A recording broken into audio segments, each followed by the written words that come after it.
We got unemployment numbers that came in on Friday, and the stock market was not happy. Bonds moved as well. What's going on, and what can we expect in the future?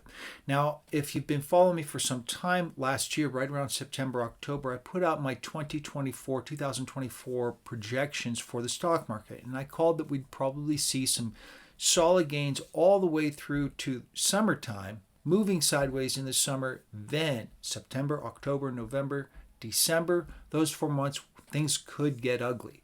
Now, I've been looking at other economic data which really does drive the economy itself and, by extension, the stock market. It's not exactly negative. We're seeing employment gains kind of slow down a little bit, but the thing is with employment gains is they are a lagging indicator. In the meantime, personal incomes and personal expenditures, which we did get the week prior going into the holiday week, actually came in a little solid. So there's still a lot of robust growth going from the consumer, which really does drive the economy and, by extension, the stock market.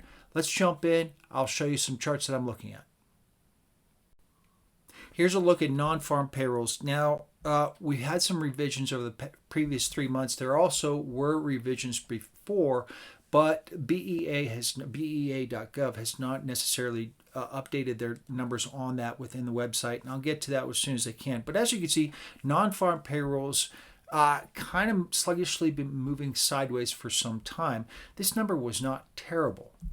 When we look forward, this is something I really want to take a look at. Civilian labor force versus those that are employed within the civilian labor force. The blue is the total civilian labor force. The green is those that are employed. Unemployment would be red. I don't have that on there. I removed that for this. But take a look at the employed civilian labor force. Over the past 6 to 10 months, it has been absolutely flatline.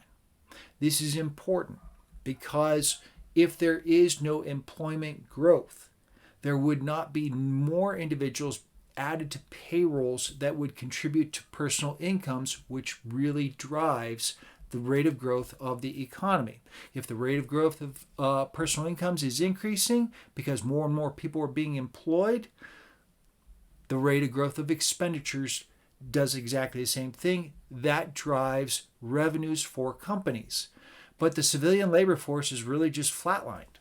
In the meantime, the employed civilian labor force is flatlining, but civilian labor force itself, broadly speaking, continually trickling slightly higher every single month. So should we see civilian labor force continue to move upward, but those that are actually employed remain flatline, the unemployment rate would go higher. It's just it's a fraction, it's a percentage. Here is a look at the unemployment rate, kind of trickled down a little bit, had more to do with the civilian labor force and those that are employed versus anything else. Now, this is where I start all my economic analysis, and this is what really kind of drives everything. And if you look, personal incomes versus personal expenditures. All right, personal incomes. This is the total amount of money that consumers earn inside this economy. If the rate of growth increases, their rate of expenditures increases. So if you get more and more people being hired, that's more and more money in that pot. At the same time, individuals will get raises. So there's two things that are really driving the personal income, which would drive personal expenditures. And on a year-over-year basis, these numbers are starting to trickle back upward. They're still below median, however. So that means we're going to continue to get growth if these numbers will drive forward. So it may be that we get unemployment numbers that start to look kind of ugly over the course of the next, say, 2, 3, 4, 6 months. But if the consumer continues to move forward, unemployment, which is a lagging indicator, will dip and then head right back upward, employment itself. So it's very possible that the Federal Reserve can hurry up, start dropping interest rates, and all of a sudden, there's more growth within the economy. They could avoid something. My thinking is the unemployment will continue to move higher, and that's going to kind of make this stock market skittish. We saw some big selling on Friday. It could very easily move much lower over the course of the next couple months, but we could eventually head right back upward. Here's a look at this is the S&P 500 of the 4-hour bar chart going back a few months all the way back to February. We could see the lows of August all over again if the market gets too skittish because of unemployment. Not this week. We get CPI this week. Then the following week, we get the Federal Reserve with their meeting. How fast will they lower interest rates? It's almost an interesting kind of position to be in. If they lower at 25 basis points and say, listen, we're not worried. We're going to start lowering things on a slow pace. Everything will be fine. That would be an interesting way to do things. But what if they turned around and said, we're dropping by 50 basis points? The market could take that very negatively. So it's really interesting. It's going to be interesting to see what they do after the big moves upward that they did, pushing interest rates as fast and as high as they did over the course of several meetings. Now, how quickly will they lower interest rates? The big X factor in all of this is housing. While we're seeing a lot of inflation kind of moderate to a point where the Federal Reserve does have the ability to lower interest rates, housing is still an X factor. If mortgage rates drop too fast, too low, too fast, everybody's going to rush right back into housing.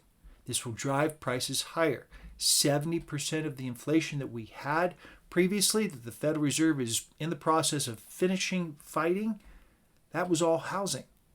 So if the mortgage rate starts dropping significantly, there's going to be another surge in housing.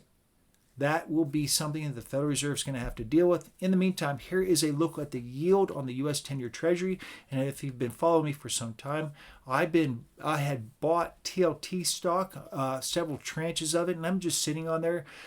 My expectation with TLT stock is that we cross well beyond, say, 110, 105. We're just sub 100 on that.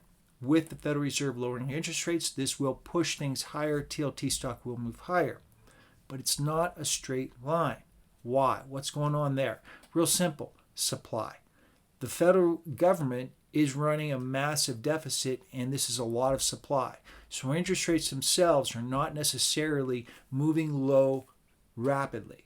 And that's something that the Federal Reserve is also going to have to kind of keep in check as that moves forward. Regardless, I'm holding my TLT stock. I think we might see some sort of sideways to moderating moves. We'll probably see a dip on buy the dip opportunity on the SPY stock. I think it was a little oversold. I do believe that we are going to see unemployment numbers continue to move lower or higher, employment moving lower, and this will affect the stock market. But there's a good possibility that we could see some buy on the dip opportunities going in throughout the rest of the remainder of the year. Keep an eye on what's going on with employment regarding personal incomes and personal expenditures. If personal incomes starts trickling up higher like it's been doing, this economy takes off all over again. Imagine that. Make sure to hit that like and follow button. I've done a write-up on my Substack newsletter. Links down below. See you in the next video.